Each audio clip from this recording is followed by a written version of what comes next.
Hello friends, अभी भी RBI का गोल्ड बॉन्ड लाइव है। 23 जून उसकी लास्ट डेट है। अगर आप उसकी पूरी डिटेल चाहते हैं तो इस वीडियो में अवेलेबल है। लेकिन कल एक क्वेश्चन आया, इंटरेस्टिंग क्वेश्चन, कि ईटीएफ, ये जो गोल्ड ईटीएफ होते हैं एंड आरबीआई बॉन्ड में से अच्छा कौन सा है। ठीक है, उस क्वेश्चन का आंसर हम इस वीडियो में देखने वाले हैं।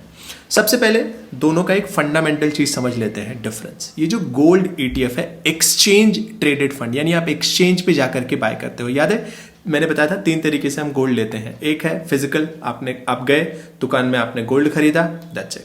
दूसरा डिजिटल। अब डिजिटल का एक तरीका ये हो गया कि आपने फोन पे, गूगल पे, वहां से जाकर के गोल्ड ले लिया और वहीं पे आप सेल भी कर देते हो। लेकिन डिजिटल में एक और पार्ट है which is ETF, exchange traded fund, यानी आप एक्सचेंज में जाकर के भी बाय कर सकते हो। शेयर की तरह देखने में और सेल करने में, खरीदने में वो एकदम शेयर की तरह लगे। एग्जांपल के लिए मैं आपको एक एक्सचेंज ट्रेडेड फंड बताता हूं। जैसे कि हम यहाँ पे एक नाम देख सकते हैं and that is Nippon India gold बीज। तो आप इसको भी 50 रुपए पर यूनिट के हिसाब से बाय एंड सेल कर सकते हो। अब ये भी डिजिटल का ही एक फॉर्मेट है और इसका जो प्राइस है exactly, almost exactly same gold के हिसाब से चलते रहे। जो मेन क्वेश्चन है कि gold ETF and gold bond में से बेहतर कौन सा है, तो इसको ऐसे देखते हैं। सबसे पहले ईटीएफ पे फोकस करते हैं और उसका पूरा डिटेलिंग एक बार देख लेते हैं। तो जो ईटीएफ होता है, एक्सचेंज ट्रेडेड जो फंड होता है, जैसे कि गोल्ड बीज को यहां पे देखते हैं। आप जब लेते हो उसको, तो आपके बिहाफ पे उतने अमाउंट का गोल्ड पीछे सिक्योर रखा हुआ है, एक्चुअल गोल्ड रखा हुआ है उतने प्राइस का। अब मान लो कल को आपको रिडीम करना है, अगले दिन ही रिडीम करना है, तो आप तुरंत जाकर के एक्सचेंज पे वो बेच भी सकते हो। और प्राइस इसका क्या होता है, प्राइस हाईली गोल्ड पे ही डिपेंडेंट होता है। गोल्ड जैसे मूव करेगा वैसे ही ये भी मूव करता है और दूसरी चीजें इसमें ज्यादा इंपैक्ट नहीं करती हैं। एक तरीका ये हो गया कि मैं जाके फिजिकल गोल्ड खरीद के लेकर के आ जाऊं। दूसरा हो गया कि मैं एक्सचेंज से ही खरीद लूं। अब उसके बाद जो बेचने का होता है ना, दुकान में जाकर के बेचोगे, फिर मेकिंग चार्जेस दोगे, फिर ये चार्जेस, वो चार्जेस, उसका आपको झंझट ही नहीं पालना है। ईटीएफ में आपने सीधा खरीदा, तुरंत बेचा, तो यानी लिक्विडिटी 100% रहती है, 100%। आप जब चाहे तब वहां पे बेच दो, जब चाहे तब वो खरीद दो।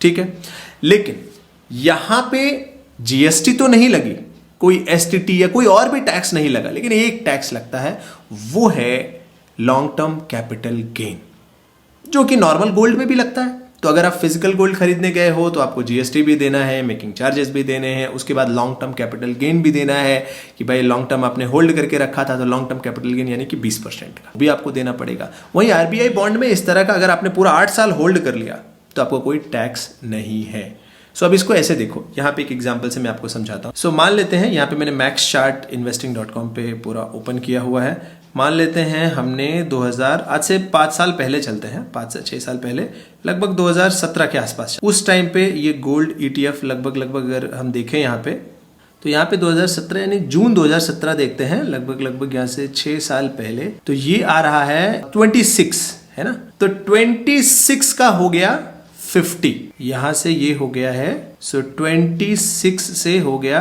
26 से 50 हो गया, यानी कि लगभग ये जो आएगा 95% के आसपास आ जाना चाहिए। तो ईटीएफ इतना बढ़ा।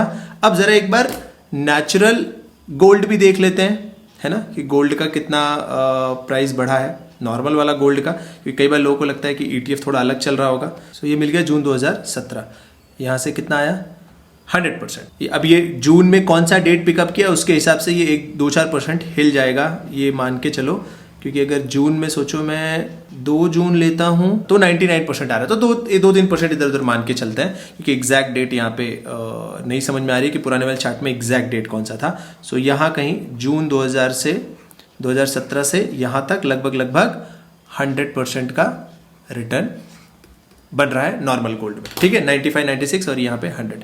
ठीक है, अब जरा गोल्ड बॉन्ड में देखते हैं कि बॉन्ड अभी तक कहाँ आया है। ये देखिए, कुछ इसके लिए करना नहीं है, सिंपल सा है। एनएससी की वेबसाइट पे ये डेटा अवेलेबल होता है। तो ये जो सोवरियन गोल्ड बॉन्ड है, इसको जरा देखो, ये 2017-18 में ये आया था और मई 2025 में ये मैच्योर हो जाएगा, यानी 8 साल बाद, वही 8 साल बाद ये मैच्योर हो जाएगा। अब तब ये जो आया था, इसका भाव था, ये देखो 2951, इसको नोट कर लेते हैं, 2951 था। और आज इसका जो प्राइस चल रहा है वो चल रहा है 5881 कैलकुलेट कर लेते हैं।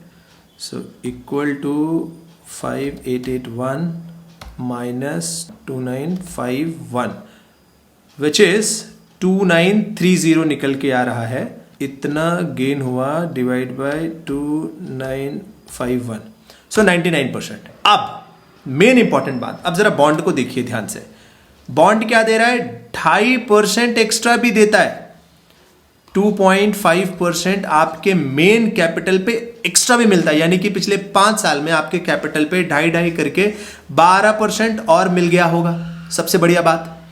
प्लस अगर मान लो ये आज ही मैच्योर होता, मान लो कि आज ही मैच्योर होना होता इसको, तो गोल्ड बॉन्ड पे आपको ये जो 29 का 58 बन रहा है ना, यानी कि 100% लगभग गेन, ये आपका 30 रुपया बन गया, मान लो 60 रुपया है ना। सो सोवरियन गोल्ड बॉन्ड ले लेते हैं। अब ये 30 का 60 बन गया, तो ये फुल टैक्स फ्री है। जो एक्स्ट्रा 30 रुपए का गेन आया यहां पे, ये पूरा टैक्स फ्री है। वहीं ईटीएफ के मामले में, एक्सचेंज ट्रेडेड फंड के मामले में, वहां पे भी अगर 30 का 60 होता, तो ये जो एक्स्ट्रा 30 रुपए आपने बनाए हैं ना, ये जो डिफरेंस, इसमें 20% आपका टैक्स बनता है, यानी कि 6 रुपया टैक्स देना होगा। 24 ही घर ले जा सकते हो, यहां पे पूरा का पूरा 30 घर लेकर के जाओ, अगर आपने पूरा 8 साल होल्ड किया है तो। और अभी ये 5 साल ही हुए हैं, अभी तो 3 साल और 2-3 साल और चल जाएगा, तो ये और ऊपर ही मिलेगा। सो मेन डिफरेंस जो पूरा का पूरा आ रहा है, वो आ रहा है टैक्सेशन में। ETF भी एग्जैक्टली सेम है, चाहे आप सोवरियन गोल्ड बॉन्ड ले लो, दोनों चल सेम ही रहे। बस फर्क इतना है कि सोवरियन गोल्ड बॉन्ड में 8 साल का लॉक इन है, ठीक है। और मैंने लॉक इन भी इतना, वो कोई डेंजरस लॉक इन नहीं है, आप उस पर लोन ले सकते हो, आप उसको बीच में अगर जरूरत पड़ी तो सेल भी कर सकते हो, ऐसा भी है। बट वही है कि उसमें फिर लॉन्ग टर्म कैपिटल गेन देना पड़ेगा। पूरा 8 साल अगर होल्ड किया तो कोई दिक्कत ही नहीं है, और प्लस आपको 2.5% एक्स्ट्रा मिल रहा है, जबकि एक्सचेंज ट्रेडेड फंड में वो सब नहीं मिल रहा है। सो दोनों गोल्ड ही हैं, दोनों गोल्ड ही चल रहे हैं, सिर्फ सोवरियन गोल्ड बॉन्ड में एक्स्ट्रा 2.5% एंड नो टैक्स अगर पूरा 8 साल होल्ड किया।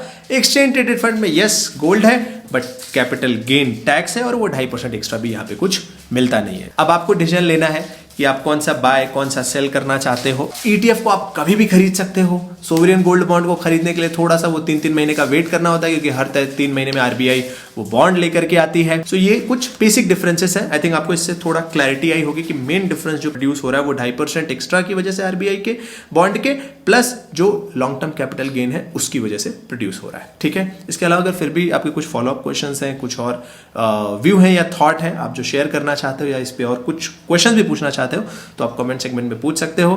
We will be meeting in next video. Thank you so much and जय हिंद।